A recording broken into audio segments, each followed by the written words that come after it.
buenas tardes, amigas, amigos. Un servidor, Luis Miguel Salvador.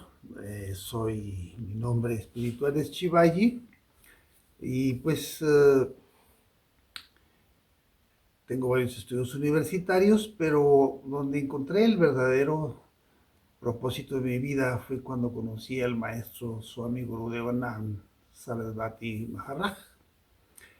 Eh, Esto sucedió en los 80s, por ahí del 84, me parece, 85, y lo conocí en la Ciudad de México en una conferencia muy interesante porque había mucha gente y lo primero que me impactó fue su corazón, su bondad desbordada, algo que muy raro ver en un ser humano, ese amor universal.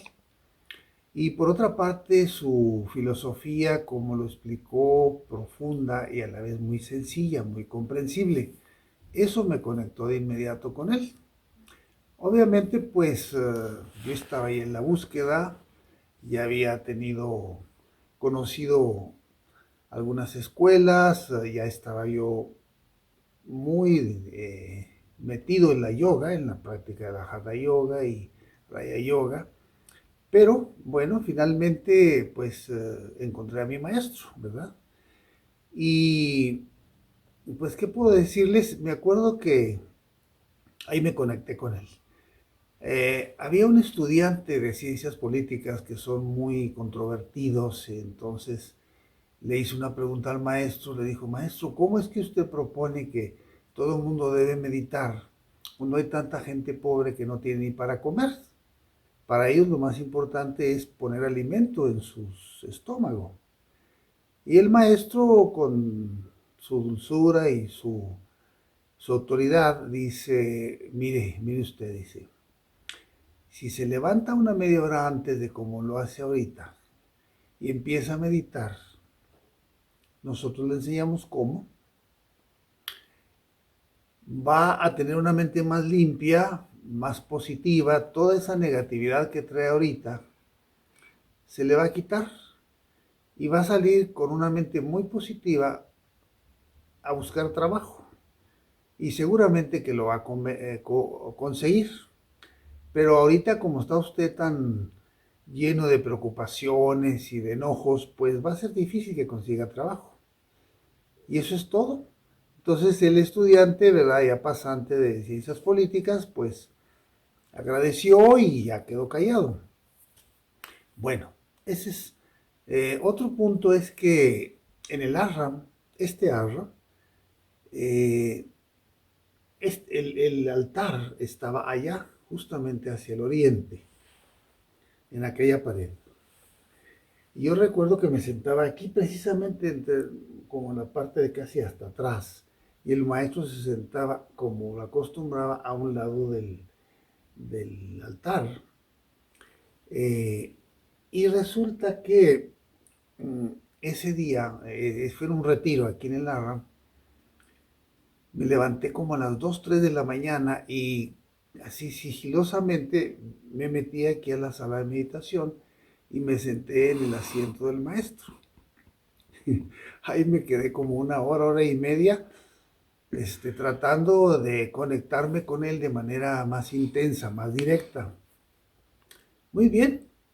Y después de eso, pues ya me retiré a mi habitación y en la mañana, en la primera sesión de meditación, a las 6 de la mañana, ya todos sentados en nuestros lugares, el maestro dijo, alguien se sentó aquí en mi lugar.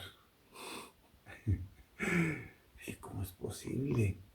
Pero nada más, no pidió explicaciones, ni dijo quién fue, no, simplemente nos hizo saber, pero sobre todo a mí, que alguien se había sentado ahí. En alguna otra ocasión yo me puse sus sandalias un rato, pues siempre buscando una comunicación más estrecha con el maestro porque así lo sentía.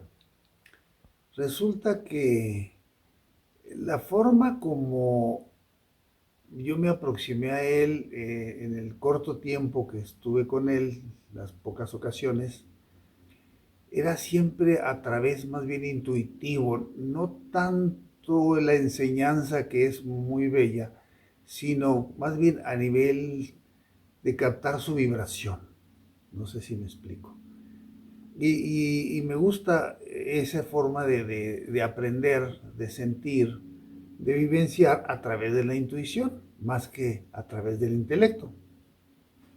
Bueno, en otra ocasión eh, lo acompañé a Acapulco. eh, Él acostumbraba a ir a un convento de monjas católicas. Y bueno, él cuando venía a México visitaba y lo querían mucho y les enseñaba a meditar. Entonces, pues tuve el privilegio de ir con él en un carrito que nos llevó hasta allá y el regreso.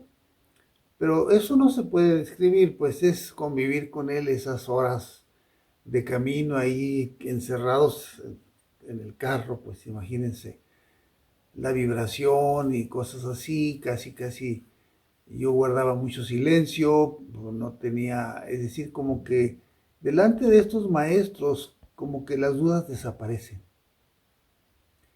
Es algo que solamente lo puede uno vivir, es difícil explicarlo. Uno tiene dudas, pero delante de estos maestros, como el maestro Swami Gurudevanand, como que todas las dudas desaparecen. Y es que su conciencia cósmica, pues ahí ya no hay dudas, o sea, todo es un juego de la mente racional, egoica, dualista, y desaparece. Entonces, él comentaba en el trayecto, ¿verdad?, que todas las respuestas están dentro de uno y que la conciencia universal, la conciencia del ser, era el propósito de la vida, o sea, lo que llamamos la autorrealización. Y que no es fácil, que se requiere mucha perseverancia y un sincero deseo, ¿verdad? De lograr esa liberación, esa emancipación que en sánscrito le llaman mukti, la liberación. ¿Liberación de qué? Liberación de, pues, de los apegos, de los miedos, de las preocupaciones, de toda esa falsa identificación con la que nos han programado desde el seno materno y probablemente de otras vidas. Entonces ya la autorrealización, realizar el samadhi, es precisamente eso, ¿verdad? Liberarnos de todo eso que no son más que obstáculos para ser libres verdaderamente.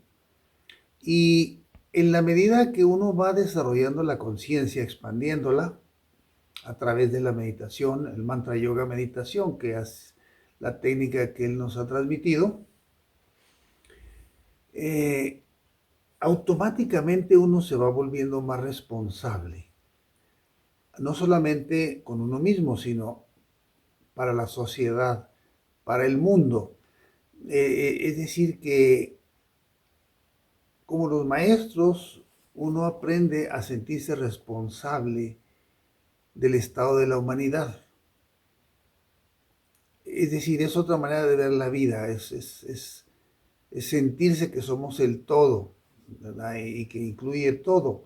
Ese es el amor, nos decía el amor divino no es un sentimiento como lo entendemos en ese sentimiento dulce, bonito de los seres humanos, sino que es más bien un sentido profundo de unidad. Unidad, o sea, con todos y con todo, donde esa separación ya no existe, yo y lo otro, yo y los demás, yo y el mundo, eso desaparece ya cuando uno experimenta el amor universal.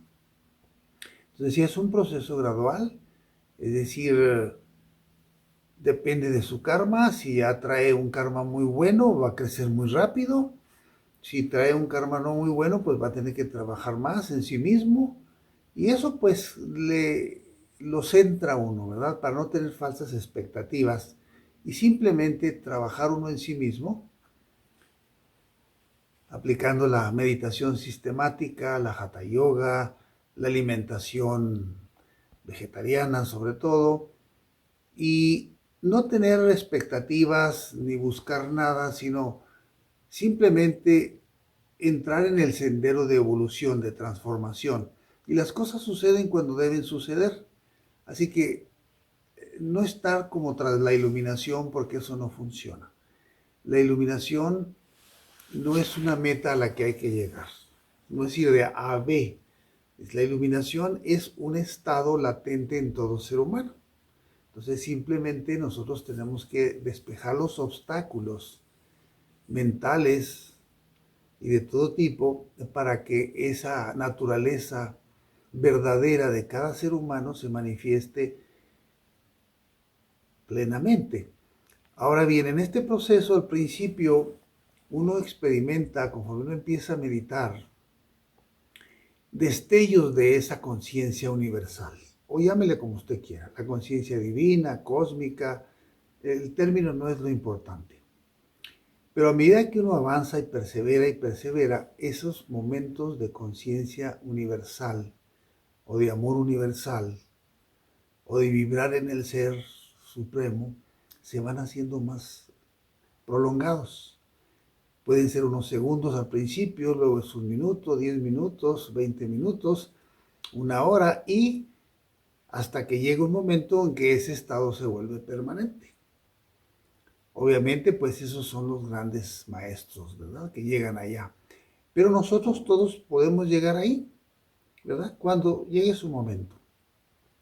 Pues hay tanto que decir sobre eso, ¿verdad? Pero básicamente lo que yo también quisiera compartir con ustedes es que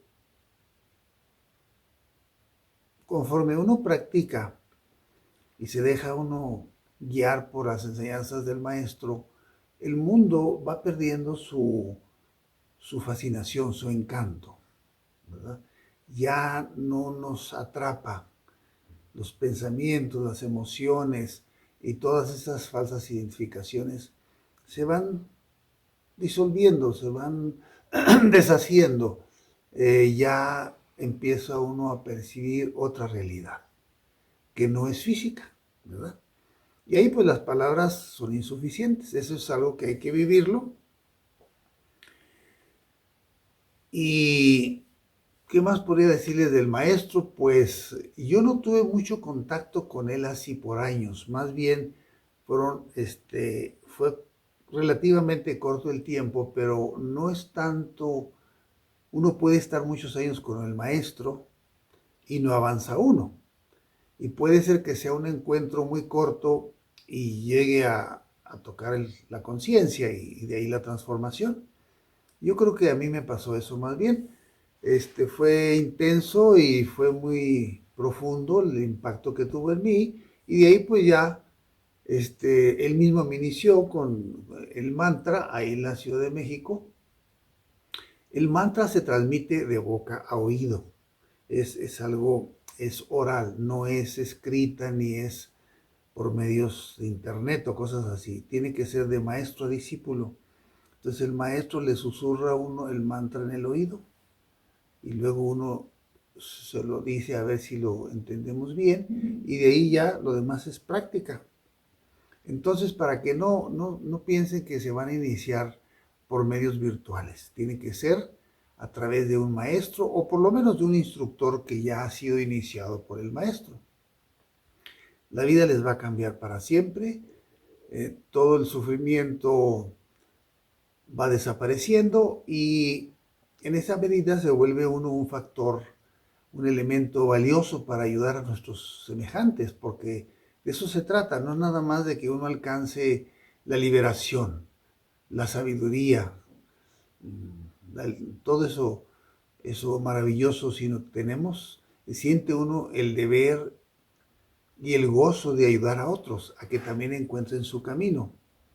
Entonces realmente las enseñanzas del maestro son como mm, señalamientos, son indicadores, son pistas que nos dan para seguir el sendero evolutivo. Y obviamente uno tiene que recorrer el camino. Nadie va a respirar por uno mismo. Y así es. Entonces, pues simplemente yo los invito a los que todavía no encuentran a su maestro físicamente, no se preocupen. Uno sigue buscando, creciendo, y llega un momento cuando ya se lo merece uno, aparece el maestro, ¿verdad? Como me pasó a mí y a todos los que encontramos un maestro, que es un privilegio extraordinario.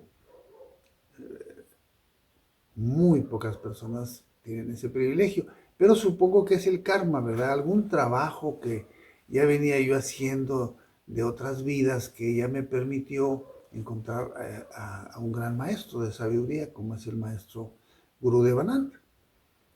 Por lo demás, pues, ¿qué les puedo decir? Acérquense a nuestra institución, hay centros culturales en varios países. Aquí estamos en México ahorita, pero hay también en Centroamérica, República Dominicana, Estados Unidos, Sudamérica. Entonces, acérquense a nuestros centros. También puede ser que se contacten con los instructores. La información se les dará en algún lugar ahí para que ustedes llamen por teléfono o tal vez el correo o un WhatsApp de alguna manera. Y no se queden con una narrativa mental. No traten de comprender esto así nada más, lo que el intelecto les dice, porque seguramente se van a equivocar. Lo que hay que hacer es pruebe, simplemente pruebe. No hay peor error que no intentarlo. Si en un mes o 3 meses de práctica seria no ve usted una diferencia notable, bueno, busca por otro lado, pero eso va a ser muy raro que suceda. Me atrevo a asegurarle que dependiendo de su karma, de su estado de conciencia, va a notar la diferencia en muy corto tiempo. Así que aparte va a ser parte de una gran familia, ¿verdad? De una familia espiritual. Entonces es muy importante que uno esté conectado con una institución, con un grupo de hermanos, hermanas que están trabajando en lo mismo, porque eso reafirma y nos ayuda a protegernos de las influencias tan corrosivas del mundo externo, ¿verdad? Así que, pues eso es, ¿verdad? Los invito a que sigan buscando, sigan investigando, Vichara, y acérquense a las personas que tienen más experiencia con ustedes que ustedes, ¿verdad? Así lo he hecho yo y sigo muy abierto a seguir aprendiendo. Tengo mucho camino que recorrer y tengo mucho que compartir. Entonces, nada da tanto gozo y tanta felicidad como servir a la humanidad, tener un sentido altruista del servicio. Eso es la más grande felicidad que uno puede tener. Bueno, pues creo que concluyo esta parte, ¿verdad? Espero que pueda motivarlos pues a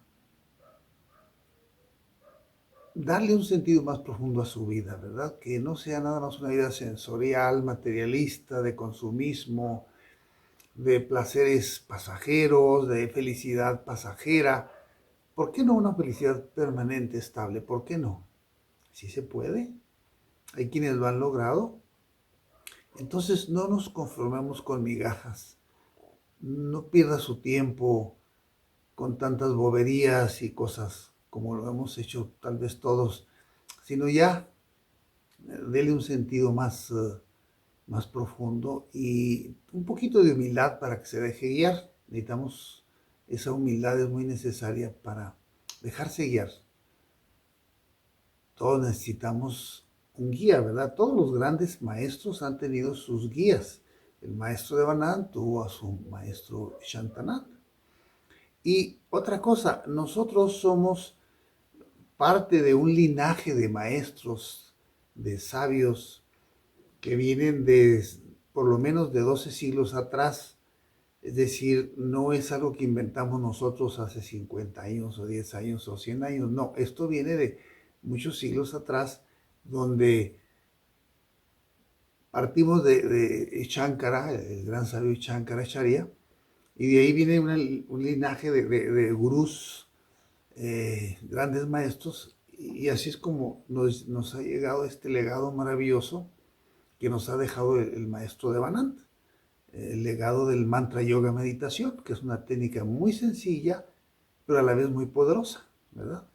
Y justamente uno va comprendiendo que en la sencillez encuentra uno la verdad, en lugar de tanta sofisticación y malabarismos intelectuales que nada más nos confunden. Entonces, así es.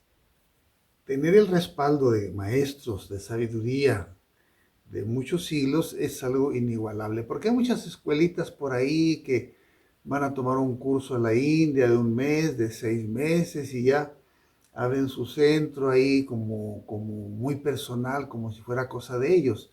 Y eso no tiene valor, ni tampoco va a tener un efecto transformador. Así que tengan mucho cuidado porque luego hasta se ofrece la iluminación por $300 en cosa de una semana, imagínense. Entonces, mucho cuidado.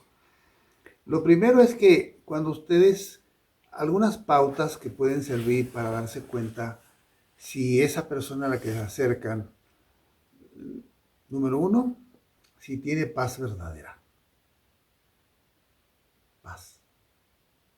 Dos, que sea congruente con lo que dice y con lo que hace, cómo es su vida personal. Esos dos puntos ya pueden servir mucho para que se den cuenta que hay algo ahí en cierto grado genuino, auténtico. ¿Mm? Porque es en la paz y es en el silencio donde está la verdad. Alguien dijo que el silencio es el lenguaje de Dios y que los demás son comentarios. Entonces, pues gracias por permitirme compartir este testimonio. Desearles que no desperdicien su vida y empiecen a entrar a lo profundo de su conciencia y van a encontrar la felicidad que jamás soñaron. Hari Om. Guru